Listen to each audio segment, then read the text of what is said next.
Scorpio. This is Inspire 2016 with your weekly tarot reading for the week commencing the 2nd of December until the 9th of December 2019. The first card for you is representing, how do you feel about yourself?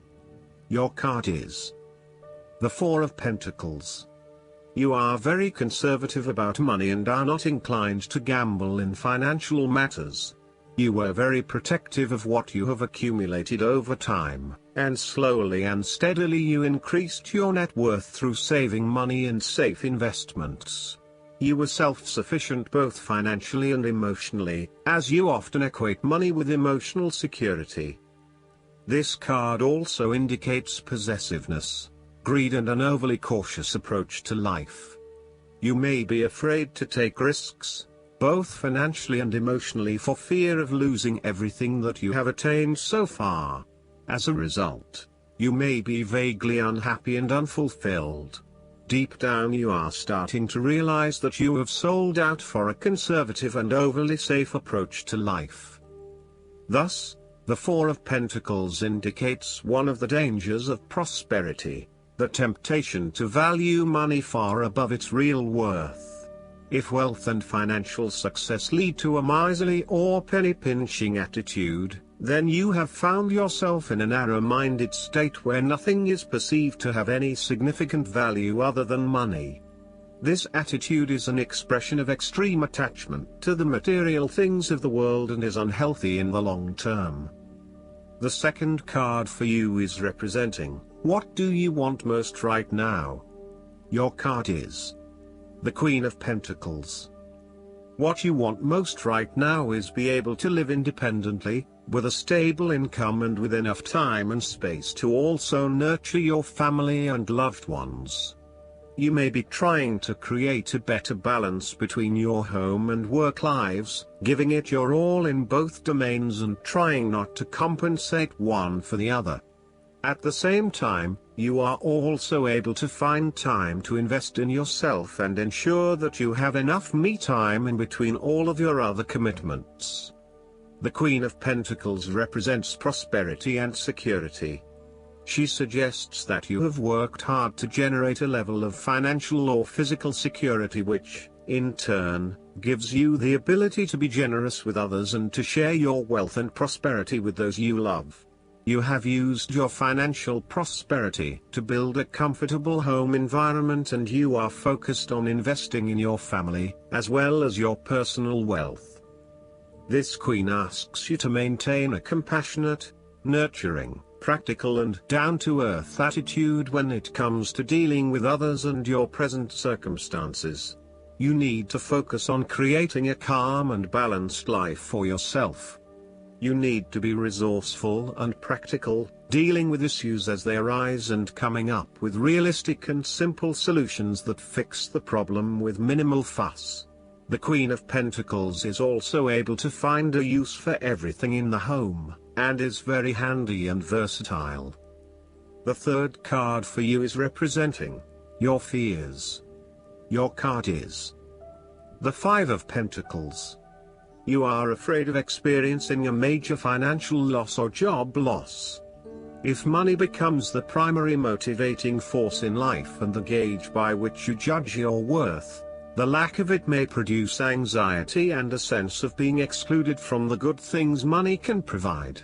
For example, if you are unfortunate enough to encounter financial difficulties such as the loss of employment or an investment gone belly up, you may fall into the trap of losing faith in your ability to recreate a positive financial situation for yourself. Therefore, you should not only consider your actual financial circumstances but also your attitudes toward money. What fears do you have around money and wealth? Are you anxious about never having enough, or do you have faith in your ability to manifest what you need to live a prosperous, fulfilled life no matter what your circumstances? Often wealth is based as much on your psychological state as your actual financial state. You may find new sources of income, a new job, or someone has offered to help you out while you get back on your feet. You may be starting to feel as if life is worth living again and starting to regain your self-confidence. Finally, you can see a way out of your financial difficulties and your hope is being renewed. The Five of Pentacles can sometimes indicate the persistence of inner, spiritual poverty. It reflects a time when you feel isolated and alone, even if surrounded by many people. You may feel as though something is just completely out of place and you are struggling to place your finger on what it is. Return to the Four of Pentacles and you may come to realize that you have placed too much emphasis on your material wealth and have neglected your spiritual well-being. The fourth card for you is representing what is going for you.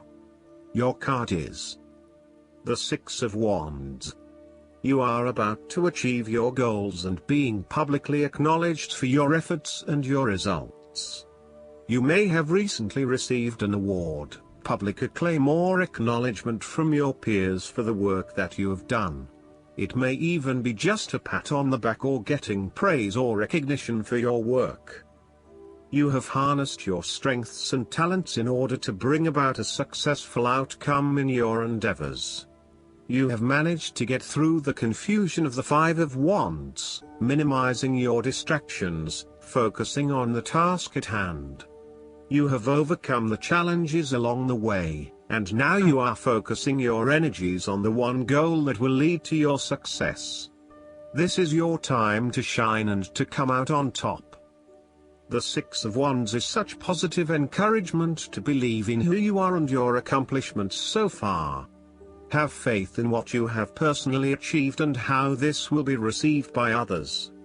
Do not let fear or guilt stand in the way of your success.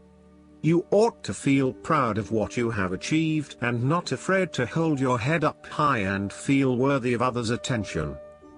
The Six of Wands focused on creating success and building your personal brand and reputation. You want to be successful at what you do, but at the same time, you want to ensure that others know about it and give you the recognition you deserve. You may need to promote yourself more frequently by sharing your success stories with others and encouraging them to follow a similar journey. If you do not already, you will soon have some great success stories to share within your personal networks. You may even be interested in applying for awards or scholarships in order to build your brand and receive public recognition. The fifth card for you is representing what is going against you. Your card is the Ten of Swords.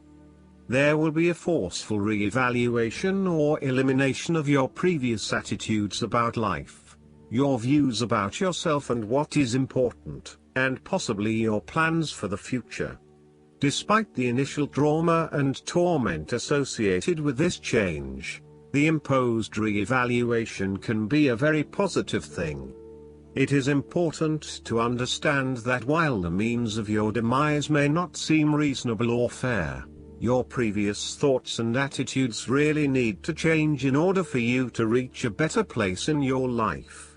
Rather than dwelling on the painful ending, it is important to look ahead and realize how these events free you up to completely reshape your life and choose a new direction for yourself.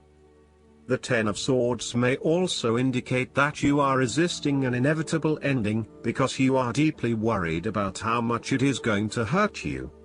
However, what you are doing is delaying the inevitable and possibly making it even worse for yourself because you keep trying to put off something that needs to happen anyway for your own personal transformation. For example, a relationship may have come to an end but you are still intimate with your ex because you cannot bear to let go. This is only drawing out the pain much longer, and it is best to completely let go at this stage. Sometimes, the Ten of Swords may reflect fear of ruin, even if that ruin has not yet occurred. You are always be thinking of the worst case scenario and planning for the worst, even if it does not happen. This is only creating unnecessary fear and anxiety for you, and it is important that you return to the energy of the Nine of Swords and run a reality check as to whether things are as bad as they seem. The Ten of Swords represents an old situation that ended very badly. You are still carrying around wounds from that situation, but you have buried them so deeply that you do not realize they are still present in your life and still hurting you. This old pain needs to be brought up and dealt with once and for all, so you can liberate yourself from these deeply inflicted wounds. It may be difficult to experience the pain again, but at least you are releasing yourself of this pain and allowing it to pass from your life. The last card for you is representing the likely outcome that you may have. Your card is the Ace of Cups. There is a new beginning of love, happiness and compassion. It can indicate the start of a new relationship, be it a friendship or a romance. This is one of those relationships where you feel happy and you are so pleased to have met someone with whom you can share a special connection. The water in the card reflects the flow of emotion, and thus the Ace of Cups suggests that positive emotion and energy will be created between two people in a way that leaves you feeling good about yourself and life in general. You need to experience the feeling of new love or of giving and receiving unconditional love. Give and accept love on a new level and open your heart to what is around you. Your loving ways will magnetize love to you. This card often means that love is the essence of the situation. It may or may not be romantic love. Look for ways in which you can begin to connect with others. Do you have someone to forgive, or do you want to ask for forgiveness? Can you set aside your anger and find peace? Would you like to drop your reserve and let your feelings show? This is a peaceful time in your life, so use it and make peace with friends or yourself. The Ace of Cups is also about creative expression, particularly where there is an opportunity to allow your emotions to shine through. You are very open to experiencing your inner feelings and sharing them with others. You may be inspired to start a new creative project, take up an art class or two, or even engage in interpretative dance. You are at that point in your life where you feel comfortable with who you are and what you feel, and you are not afraid to express that part of yourself to others. You see new potential in allowing your creative juices to flow, and as such, you are open to new possibilities and stimulating your imagination to allow your talent to unfold. Last but not least, the guidance card for you is the World. The angels sent you this card because you've happily completed something of great importance. They're congratulating you on a job well done. You're now ready to move on to something new. Enjoy your feelings of wholeness and completion, and give yourself a pat on the back for your amazing accomplishments. You've grown spiritually and have evolved to a whole new level in your understanding of the universe. You've experienced significant enlightenment and have expanded your consciousness of how to attain joy and contentment. You feel a great sense of gratitude. Additional meanings of this card: perfection, a move to the next level, receiving an award, a new house or job, complete clarity, cosmic awareness, recognition for the use of your talents, freedom. Archangel Michael oversees your divine life purpose, and he knows what roles your soul has been born to fulfill. Call upon Michael for guidance as to your next steps, as well as to give you the courage, strength, and confidence to take them. I hope that you enjoy everything, and if you like the reading, just please click subscribe and you will get instant notifications every time we publish a new video right to your YouTube. Thanks.